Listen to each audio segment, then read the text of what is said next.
Lakeshore Dive, and this is our artist interview series, Chicago Handshake. And we're sitting down today with painter David Heo. Hello. Hello. So you're from Atlanta, right? Or Georgia? Mm-hmm. Georgia, correct? Yeah. Okay, cool. Is there anything you miss about back home? No, nothing. No. You miss I love how quick that answer was. No. No. That's Not why even the weather, like Chicago. I do miss the weather. It's like one of those places where it's humid hot. Okay. So I really like when it's hot, so everyone collectively is sweaty. You know what I'm saying? Like no one judges you if you're sweaty. It's a bonding moment. It is. Sure. It is. It's Like in a- Chicago, like it's sometimes hot enough where it's like people get sweaty, but then people judge you if you're sweaty. Yeah. But not But like always people sweaty in the always summer. bond over the cold in Chicago too, so I can imagine it when it's like just bonding over being sweaty. All Maybe the time. I mean it's a point of topic when you're in the grocery store or something. So it's like it's hot today. You sweating today? Also you a used great that? pickup line. I know. Yeah. No, but I We're don't. gonna have to add that to our list. We will. We will. Yeah. So I read somewhere that you tattooed in, or I'm sorry, you apprenticed in a tattoo shop. Yeah, that's what I did. That's why I moved here. Oh, that's why you moved to Chicago? So when I was in high school, my high school had something called work exit. So like you could have a job that counts as credits. And so I was able to swing tattooing as my work exit because technically it was going towards like my artistic practice. And when I was young, that's what I wanted to do. Like I knew I wanted to do some form of art, but if you had told me that I was gonna be an artist, I would be like, you know what I'm saying? But so I was gonna tattoo. I apprenticed with this guy named Dusty, and it was great. That's where I really learned about line work and color composition. And then I moved to Chicago because Chicago has a really great tattoo community, and it's like cheaper than LA and New York. And then I started undergrad, and my plan was to like go to a bunch of shops, ask for apprenticeship, but no one would take a full-time student. So I was like, okay, I'll just wait till I graduate. And then I graduated undergrad, and I didn't want to tattoo anymore. So I was like, oh fuck, what do I do? How come you didn't want to tattoo anymore? I don't know. It's just like one of those things that I used to be so passionate about, and then I feel like when I graduated undergrad, I was no longer passionate about it, and I was like, I don't know if I want to do this for the rest of my life. You know what I'm saying? Like, if I'm not even excited about doing it, I don't know if it's like the thing I should do. So like, it really derailed me because that's why I moved here. Yeah. And so. Do you think you lost the passion because you like stopped doing it?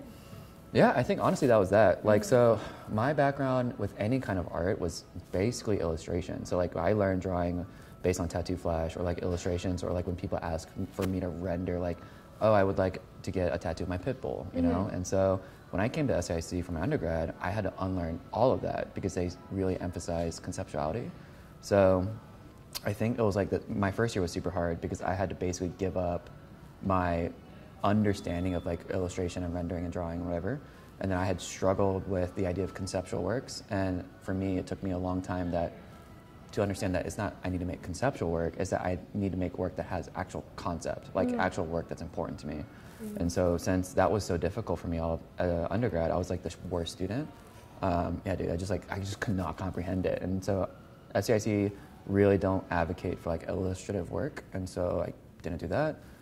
Went through 4 years of that, didn't want to tattoo. And so I was like, okay, cool, fuck, what do I do? So you left school kind of lost. Yeah.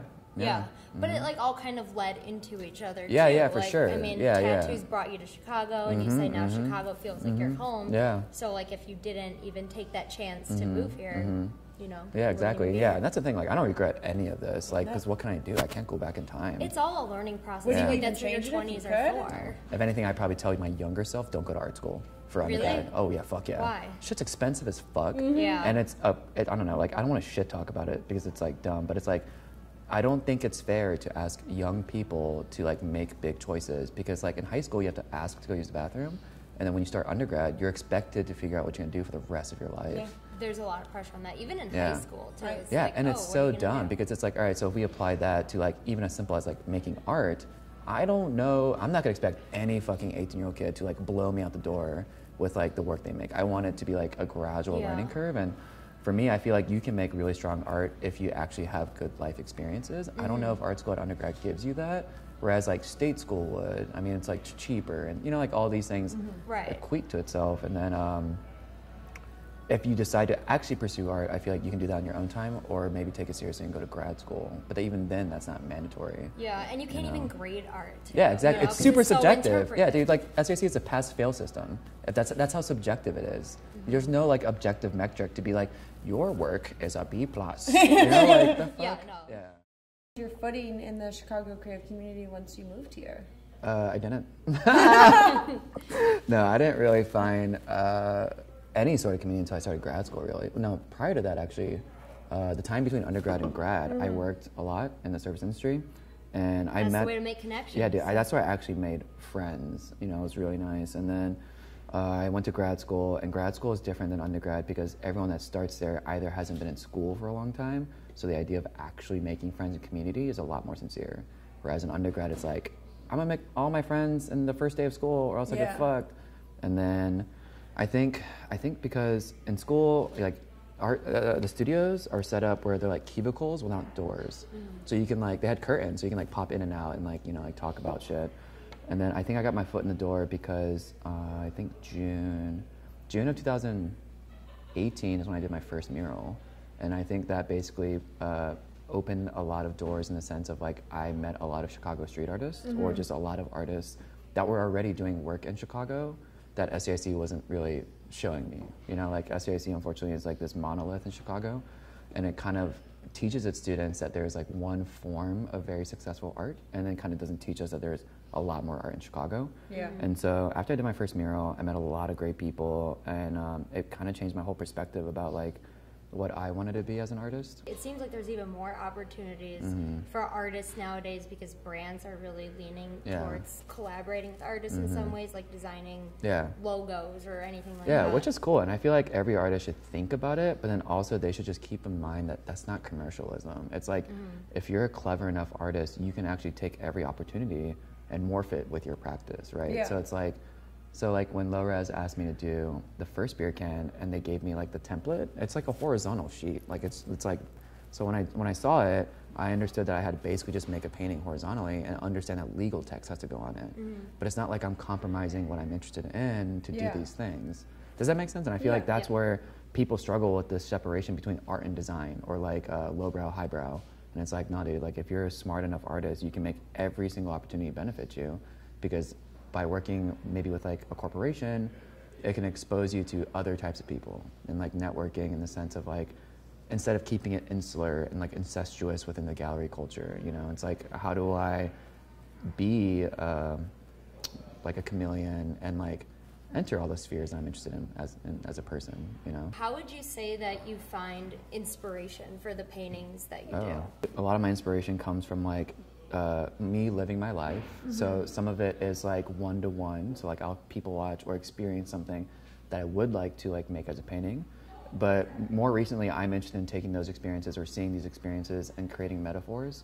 So like, I don't want to be didactic and like paint a painting of like a man and a woman in conflict. You know, it's like, how do I take that and like create a metaphor based on imagery? And then so is that why you've been doing the animals? Yeah, that's like where it comes from. Yeah, it's more so like, can I create a lexicon of figures using animals instead of being didactic with humans? But in terms of the colors, I don't know. That's so funny. That's like something I'm trying to unpack. So growing up, there's a very traditional form of painting in Korea. It's called tancheong. It's if you Google like Korean temple, you'll see it. It looks like LA colors. It's very like green, oranges, reds, blues, pinks, yellows, and they're painted in a way that like promotes spirituality, but each color represents a spiritual element or a cardinal direction. My parents have these things growing up, and I always thought they were beautiful. I never questioned it. And then I feel like living in the Midwest for a long time, experiencing winter for a long time, it made me subconsciously gravitate towards more, like free colors. Is there a simple everyday activity that like you take a lot of joy in yourself that you think gets overlooked by other people? I don't know if it's overlooked. I think a lot of people do that. So I work in my apartment. That's like where I make my paintings and shit. But I cannot, like my bedroom is like 3 feet down. So it's like for me to enter a work mode, my daily routine is I wake up, get ready, shower, go out, go get coffee, walk around a bit, like go buy cigarettes or some shit, come back around 15, 20 minutes later, then I'm ready to work. But I think the headspace of that thing of like when I walk down the street and like see what I see, it like kind of helps. It's a morning routine. It's a morning routine. It's a very fucking mundane routine, but it's like I have to do this to come back to work or do anything. I know that's like the only consistent thing in my life. Yeah. I also have a morning routine that I started semi-recently, like a few months ago. And I just feel so much better after doing it. I feel like, you know, I'm productive and I got some stuff done. Yeah. Like, I'm not going to go to the gym and shit. Like, no, I'm not that ambitious. No, but it's I'll touch my toes like a couple times. Like, I think it's time to play Mount Rushmore. It's basically just top 4. Okay. So yeah, just name your top 4, whatever the category is. And we're gonna start with early 2000s singers. Oh no shit! Wow. Okay. See, I have a painting playlist that's like solely pop punk. Yeah. So like, I don't know if I can remember. Gavin DeGraw. Oh yeah. You know what I'm talking about? That one fucking song The he One made? Tree Hill theme Yes, song. yes. I sing that. So good. That 1-2 sentences all the time for some reason. And then Fall Out Boy. It's a good one. Paramore. Oh Okay. Yeah. She has a great voice. Yeah, she's also super hot. Yeah. Who else? Is that 3? That's right. Yeah. Yellow Card. If I Yeah. It's a jam. Yeah. Mount Rushmore of midnight snacks. Oh shit, that's like my Which would dinner. be your dinner. That's my dinner. Glad we didn't say breakfast food. Yeah, because I'd be like nothing. Coffee. Mac and cheese. Yes. Let's Hell see, yeah. what else do I like? Any type of more melted cheese. There's a place on Milwaukee called Conrad's. Everything's made out of chicken tenders and tater tots, wrapped up like a burrito. Okay, so that's what it is. That's second. I like making this cheap ramen dish where it's basically like you buy instant ramen, boil noodles, drain out the noodles, put the noodles back in, put some Kewpie mayonnaise, open the season packet, mix it all together. I don't have a name for it. I call it like. That sounds really good. Yeah, it's really good. I basically call it hot trash. It's really good. That's my third one, and then the last one would probably be. I would love egg rolls on command. Like if I could, like if it was midnight, and I'd be like, "Can I have an egg roll?" And like the egg roll machine dispenses an egg roll. Like you just snap your fingers. An egg roll robot. Yeah. Egg roll robot. Yeah. That'd be cool, like a little butler robot. Or like but you any only like need egg fried wrapped dumpling kind of thing is like my shit. rolls. Okay. So like fried dumplings or Anything fried. oh dim sum. Dim sum would actually be my wet dream. I lied. I take back my fourth answer. Dim sum. Dim sum would be the perfect midnight snack. Okay. Yeah. Good. I like this. Good answers. We have one more. Yes. Mount Rushmore of animals, since you paint them. Oh shit, that's hard. Tigers, Dobermans, fennec foxes. Do you know what a serval cat is? They're like Those big cats? No, they're like small domestic cats with really long, or not domestic, wild cats with long necks. Oh. They look like house cats, but they're like wild animals with long necks. Okay, I'm gonna It's have like to a look up a giraffe picture. Yeah, I think it's pronounced serval, like Serval. They're beautiful. Oh no, that/jaguars. I like jaguars. Jaguars are dope. Yeah. I love them. Yeah, so those are my 4 animals. Nice. And I'm just gonna add one more for funsies. Okay. Funsies. Mount Rushmore of desserts. Oh shit. Let's see. Lula makes a really great carrot cake. That is like my all-time. carrot cake. Yeah, dude, that's like my all-time favorite snack, dessert to have. And I like cheesecake. Let's see. I love fruit pies. So like blueberry apple pie, all this stuff. Any kind of like crusted pie. Do you eat like it a la mode, or do you just No, eat the pie? I mean, if it comes a la mode, sick. But if not, that's fine. And Okay. then I like Little Debbie snacks. So like all these, you know what I'm saying? Like it's like the amalgamation of like what is it? Hostess or Little Debbie snacks. But my I God, love so oatmeal good. cream pies. Yeah, they're good. All right. It's a good list. Yeah. Also, that one I think was the one you answered the fastest. Oh yeah, dude. Like He's literally, just really excited. We talked like about it literally, earlier. yeah, Like, literally. I definitely gonna know add what this. desserts I want. Yeah. Thank you so much for watching, and please follow us